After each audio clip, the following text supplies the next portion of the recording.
So today's promise, hello by the way, today's promise is from Mark 11:24.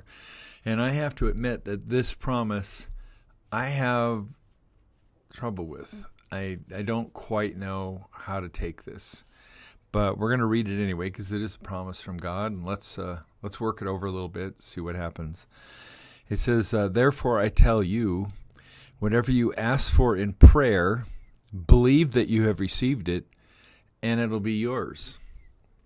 Kind of sounds like an open check, doesn't it?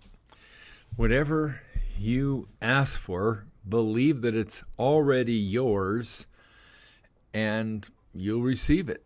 So, this is where a lot of the TV evangelists go off the rails. Well, if you want a Cadillac, just believe that it's yours, and it'll come to you.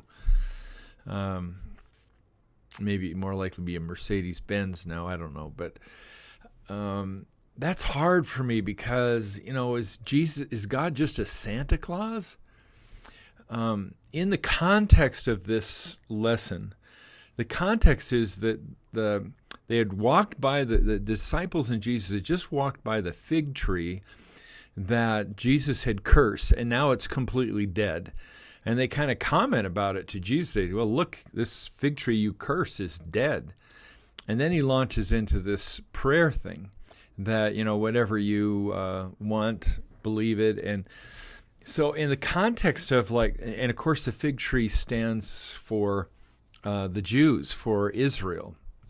So Israel is dying. And then Jesus responds to that as well. No, with God, everything's possible. And, if there's something you really desire and you believe it, it'll be yours.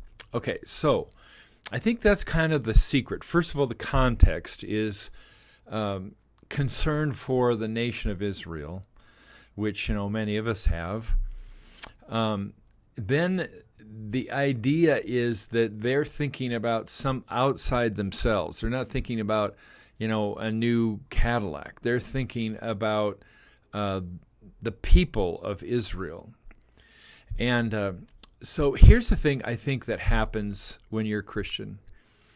And as you become deeper in the faith, material things become less and less important to you. And what becomes important to you are the very same things that are important to God, which are, others and salvation for the world and reaching out with that good news to all people. And that becomes your heart. That's what you want. And I think that's where Jesus is. It isn't like Santa Claus, and I just ask and I'm a good boy and girl and I get what I want. It's that your heart gets changed and molded by God so that it now is more in line with what God wants. So when you ask for something, it's exactly what God wants to give anyway. It isn't things that are just about us, but they're about, lots of others and about God and His mission and God's goal in the world. So there you go. So you pray, and the second part is to believe that the prayer is answered. With all your heart, believe it. And I think that is also kind of a secret to this prayer, is that you're praying to God about something that God also wants. And you just believe that because God is God, that it's going to happen because God wants it and you want it also. So I hope I've helped with this. I don't think it's like a blank check or talking to Santa Claus. I think it's a result of changed heart inside of you where you desire the same things God desires. And then you'll be in line with God, and God will want to grant everything that you're asking because it's exactly what God wants as well. Anyway, have a great day. I hope this helped, and I pray that you are on your journey to a deeper spiritual life, which, by the way, means that the old self has to die.